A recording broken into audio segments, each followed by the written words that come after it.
Wednesday morning. Dion called this morning first thing to let us know the Falcon's transmission is ready to be picked up. So, I started my 2-hour drive north to see what Dion had to say. You know, technically the input shaft's probably still good, but it wouldn't fit, you know, the pump I put in. It just two different diameters there. There's that band, which, you know, I sent Billy the pictures of, pretty burnt up. Right. And then, like you said, the pump is just all scored up. What do you think caused that? I mean, it just, I don't know. I mean, you know, you can even see where it's balded a little bit there. You know, a piece of trash could have ran through that one time. You know how, like, when you take an engine apart and you get a little trash in the bearing ain't junk, but, right. You know, it just trashed through there. And so, you know, it's anything, you know, just scored up. Aluminum housing, don't really like that, but, you know. But, So you put a cast iron fuse pump in it? Yes. Very good. Yep. And that's the That's stator the support? stator. Yeah, it's all bolts into there. It's just a system. It really, in theory, don't work with anybody else's pump. It's this PCI pump. I got you. Well, I got something for you out here in the Suburban. I heard Vicky already texted What? me. Yeah. Are you shitting me? Oh yeah, no. Oh my God. Special lining normally. You're supposed to share those now. With who? With myself?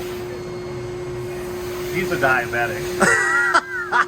I will be after that. What about Trooper? I'm sure he wants some. Where's Philo? I don't know if he eats cookies or not.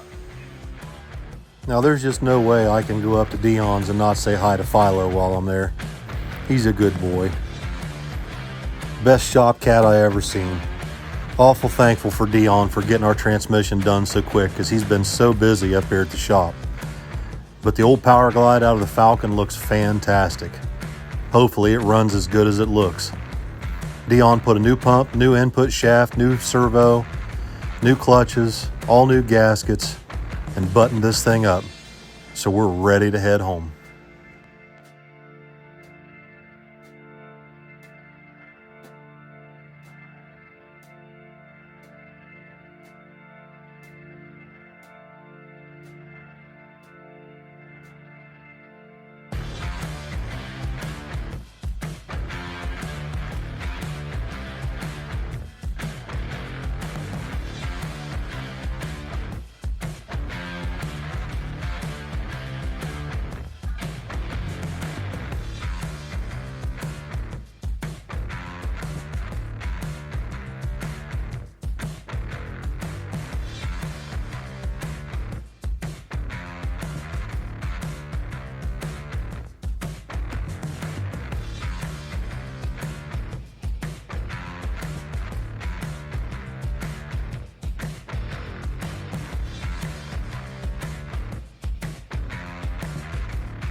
68. No shit.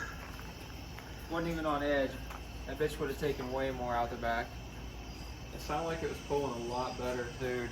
It was like 6,800 through the traps. Nice. That bitch would have taken 30 pounds and fucking ate it up. Probably went 580. No shit. Nice. How was the 60? I'm babying it still. Went 158 to the 60, which is pretty good.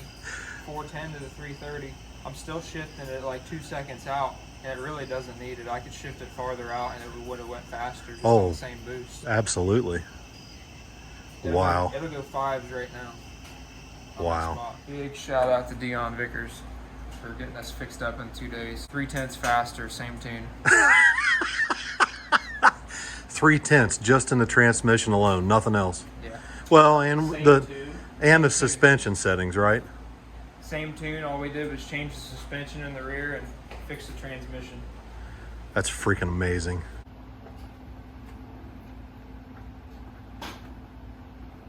Not bad. That's all. Basically, that's all after 100 feet where it picked up, and it wasn't even on edge in the 60. And those are brand new tires, just barely scuffed in. Right. That's the first hit on them. And it was wet, like dewy. Driving up there were spots in the road that were wet. Under the bridge was wet. I saw it. That was a good hit for that car right there. I mean, that's a lot. Because before we were struggling to even go 620s, 630s with it because it was wanting to lose the tire at 100 feet out. I was worried to death when you fixed that transmission issue that it was going to get worse. It was going to be uncontrollable because it was slipping so much and it was still spinning. Yeah. And now it's not slipping and it's hooked up. So it's picking up everywhere. What's going on, Scoob? Look at the separation. 3.7, 5.1. So instead of separating half an inch, we're separating 1.25 inches. It's much better. You could probably stand to have some more put in it, honestly. And then the front.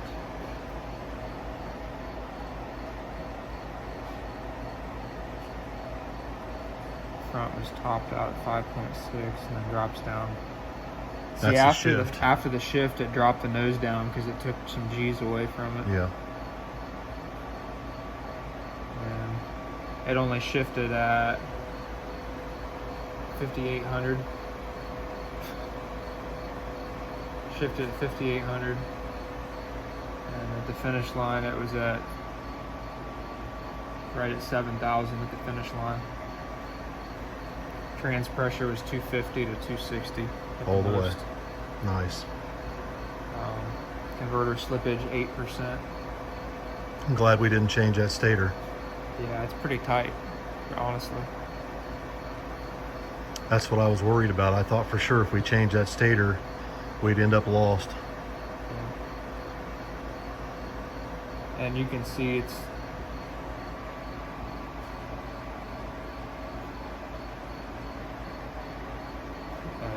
way better.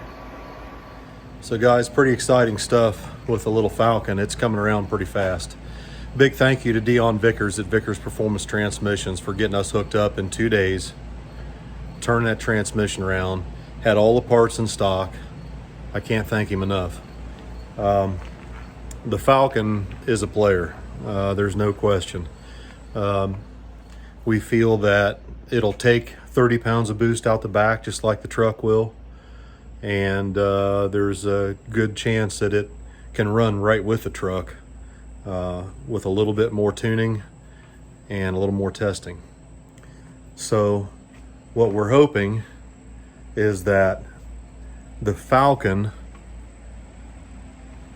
can be competitive, and once we get it competitive and we start going rounds with it, we can start taking the data and the information that we learn from running the Falcon and start transferring that to this.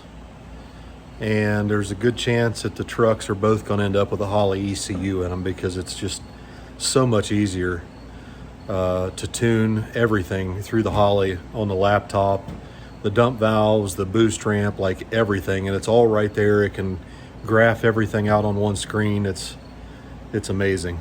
It's honestly, it's a miracle that we've done as good as we have without it for so long. Billy's picking up on it really fast. I mean, he's like a duck to water with that Holly. So pretty excited.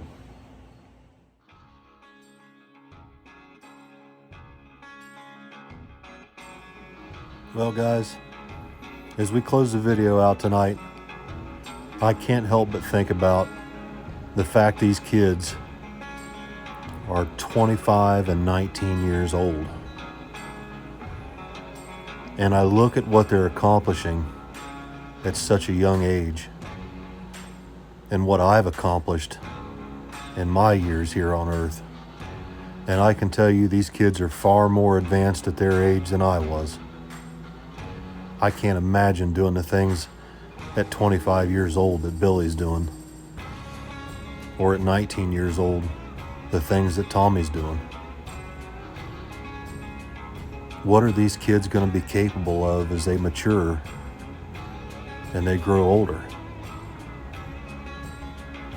What are they really capable of with a real race car on their hands, with real tools, real capabilities? We're going to find out.